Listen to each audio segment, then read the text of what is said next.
Hello, YouTubers. Tonight, this is going to be a quick one.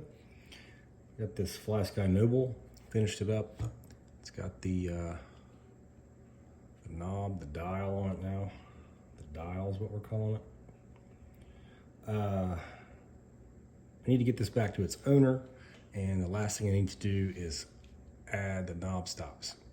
And I just want to take a minute to kind of explain what that is and what it's for. People often don't understand why you need to do that. You just, do it in the end stops, and I'll show you. So right now, it goes like 270 degrees, I think, what this one goes. And it's a little too far. I got to keep doing this. And I want to be able to full lock, go back and forth like that without moving my thumb. It's just much smoother. You lose a little bit of precision because,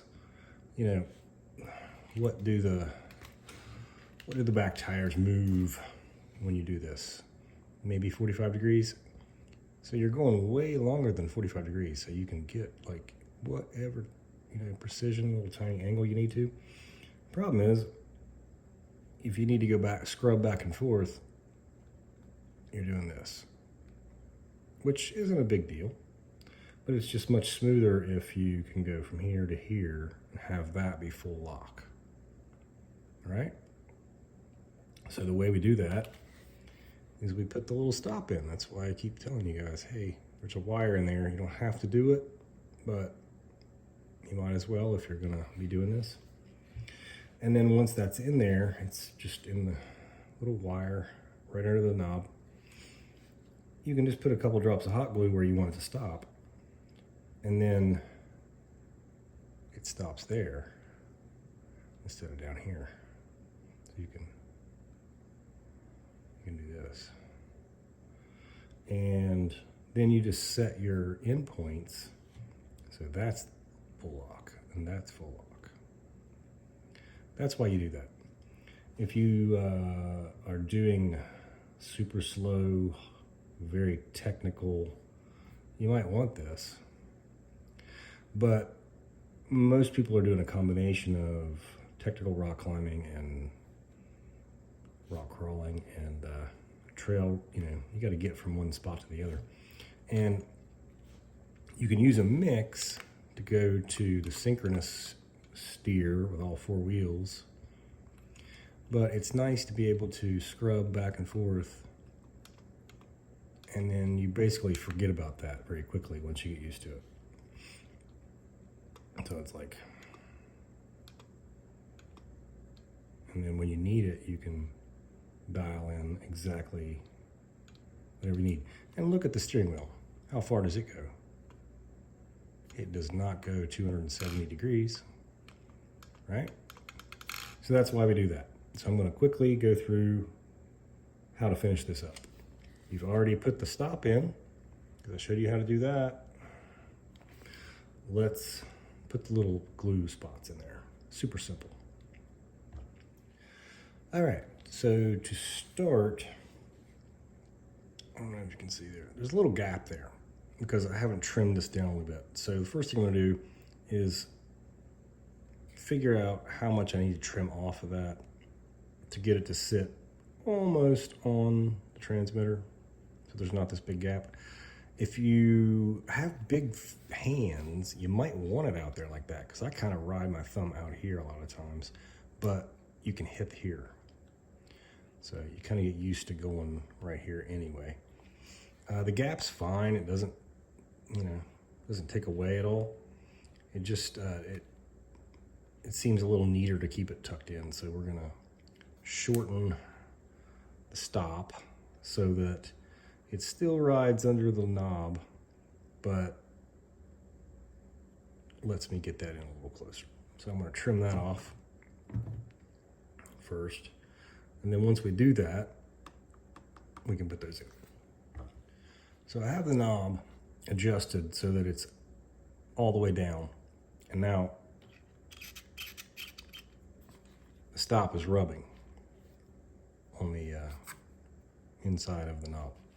And it's pretty close. So I think I need to take like 1 to 2 millimeters off of that and it'll be good. So I'm gonna snip that off right now. All right, so I just snipped a little tiny bit off. We're a little closer now. I'm happy with that. So now all we gotta do is put a couple drops of hot glue in the right spot and we have stops. Now you'll notice that when it's straight up, the indicator is straight up almost. This doesn't have to be perfect. Just need to get it close. But the stop is over here. So what we need to do is make a little mark there. And I'm gonna just kind of try to scratch it in there.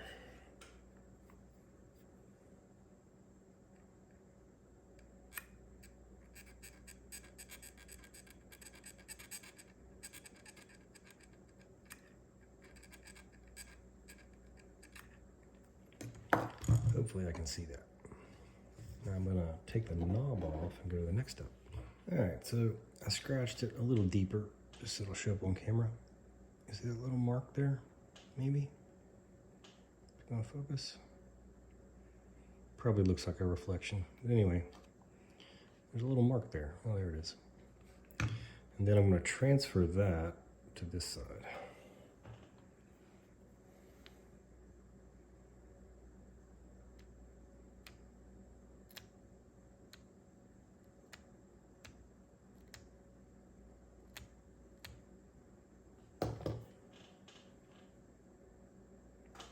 So now I know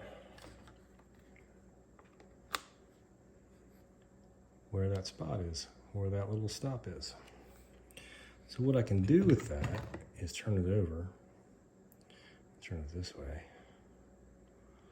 And if we have that little spot at 12 o'clock, I'm gonna put the stops at like 3 o'clock and 9 o'clock.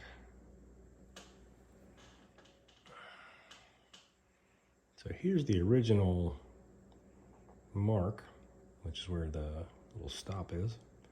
And these are the 2 little spots that I have chosen. I'm going to put a drop of hot glue on each side, and then we'll have stops. All right, so I put the little drops of hot glue in there, and I'll show you what that does. Put this back on, centered, with the indicator at the top.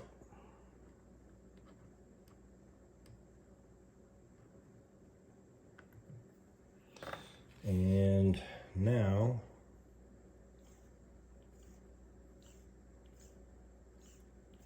that's our full throw. But we're not going full throw because we got to adjust the endpoints. And what do we want? Channel 3.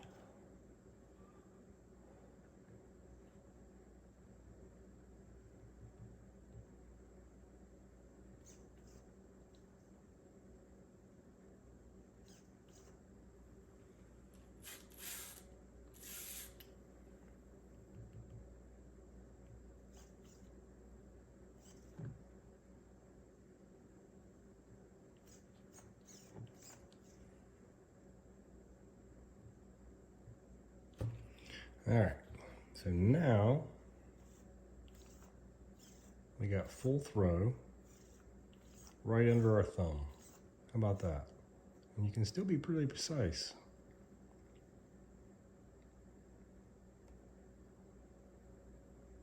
So, personal preference. If you want to leave it full 270 degrees, you get more precision. This is just more convenient. That's why I went to the extra trouble to do little stops. That's it. I just wanted to be a little more, explaining of why, because I constantly get the question, why do you even need to do that? You don't need to, but that's cool. I like that, so that's why I did it. All right, so I think I can get this back to the owner and move on to another project. Ooh, what do we got here? Yep. That'll be coming soon. All right, guys, I'm out.